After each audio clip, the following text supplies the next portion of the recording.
Hey y'all, it is Scarlett back with you for another video.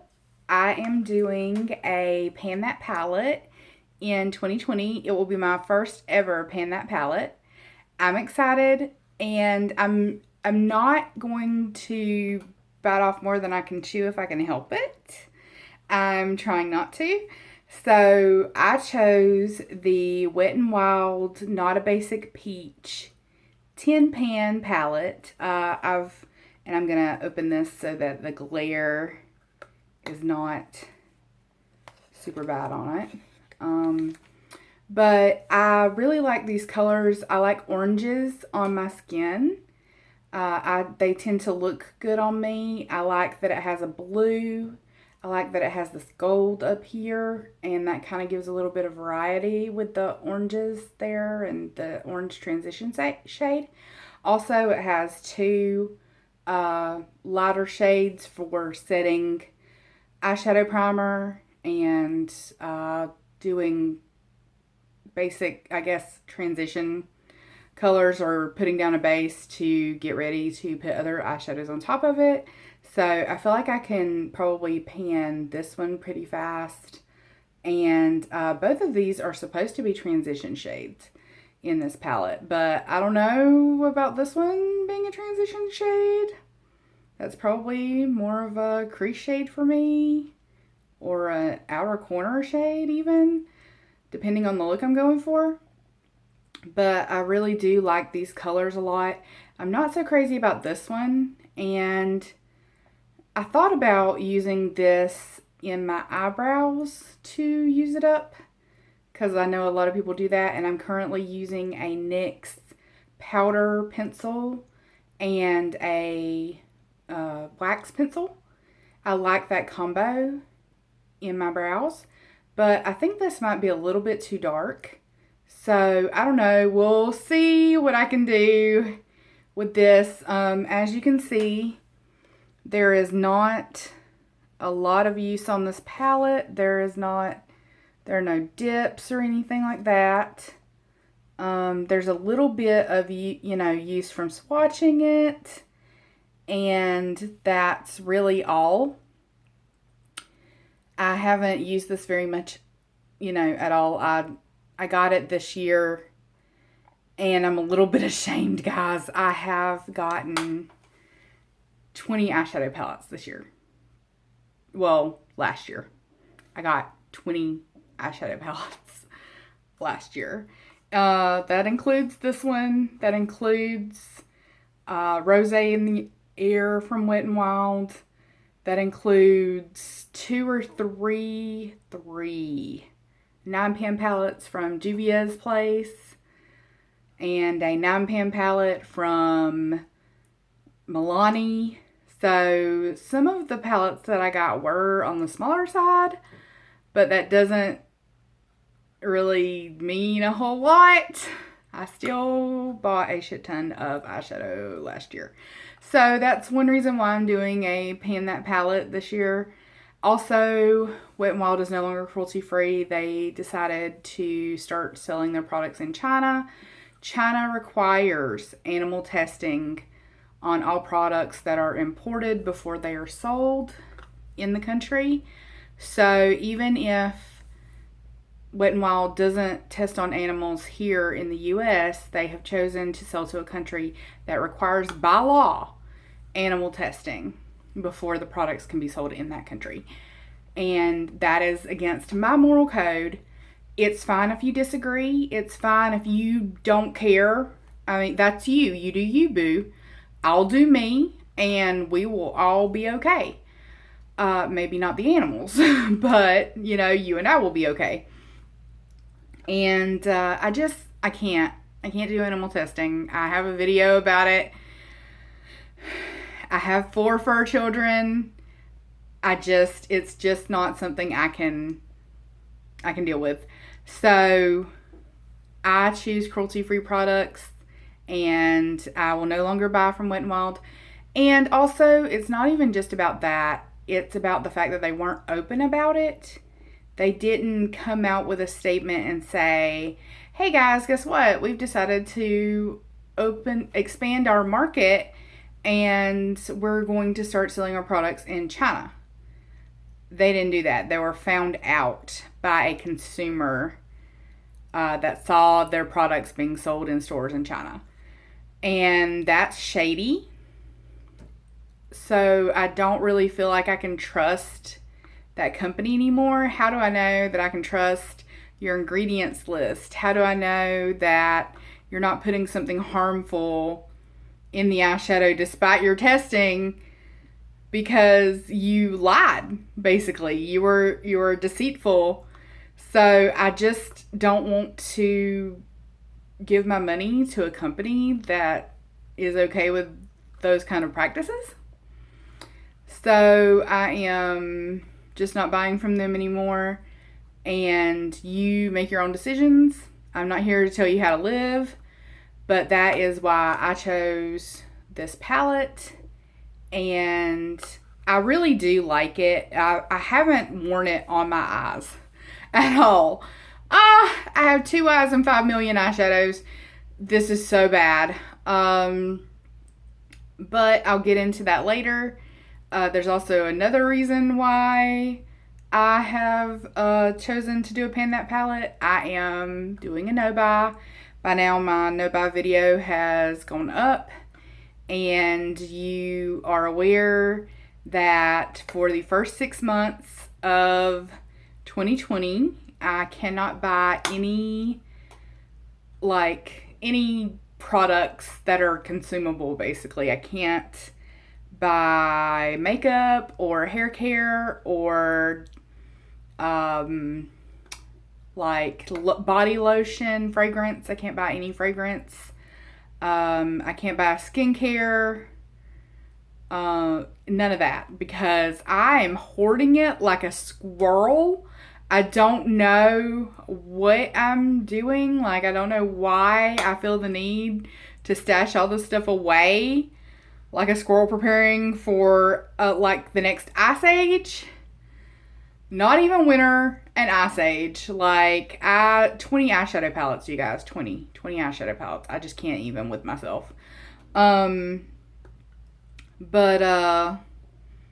so I'm panning a palette, and I'm also doing a Pan 20 in 2020 eyeshadow project where I choose 5 at the time and hit pan on them, and they're from 5 of my older eyeshadow palettes. Well, okay, 3 are eyeshadow palettes and 2 are quads, but it's a total of 72 eyeshadows, and I'm choosing 20 of them randomly, 5 at the time, to hit pan on.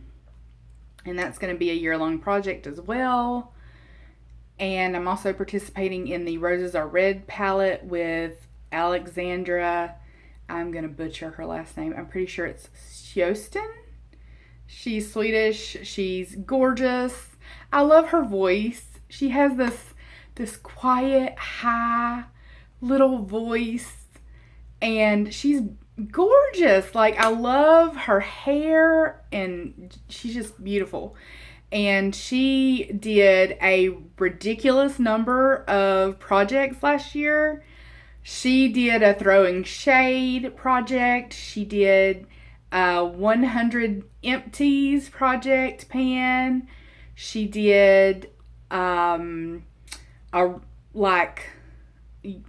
it wasn't a pan and everything. That was other YouTubers, but she did she was rolling through her collection trying to use everything a certain number of times, I think. It was like a random, it was like a makeup collection roulette. That's what she did. And it's hard to remember because I watch so many different YouTubers with so many different projects. So I'm sorry about that. But she just projects like a fiend. And so I'm doing the Roses Are Red. I got a late start on it, sort of. I kind of halfway did it a little bit. I didn't find out about it until November. It started in October. And I do have some use. I've picked out my 14 products, and I've used, the most that I've used is 7 times so far on one. and that is moisturizer. So at least I've used that a fair amount, because you use 14 products, a total of 14 times each by February 14th. And the way you pick your products is by quotes that I can't remember who started the project, but I'll have the video up and you can click on it, get all the details, and you can participate if you want to, but it's a little bit late, so maybe next year. But anywho, this is basically just my Pan That palette for this year. I'm hoping that if I don't hit pan in all of the shades, I'll at least make good progress on it. I'll at least hit dips, because I'm ready to get, some of my Wet n Wild stuff out of my collection.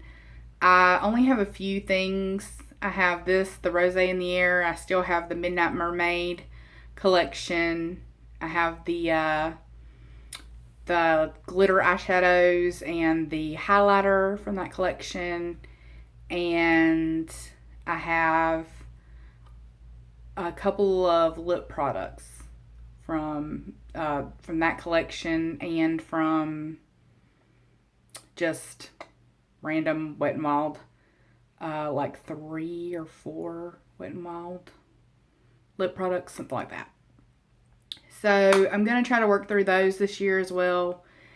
And you can join me on my journey for Pan the Palette and keep up with my progress. I don't know how often I'll update, hopefully once a month, so you can see my progress and keep up with me. Hopefully I'll have something to show you every month. And I'm excited. I hope I'm successful. It's going to be really sad if I'm not, but I'm really bad about losing steam on projects, but 2019 was a pretty awesome year for me. Like I said in my recap video, I used up a lot of products, like skincare products.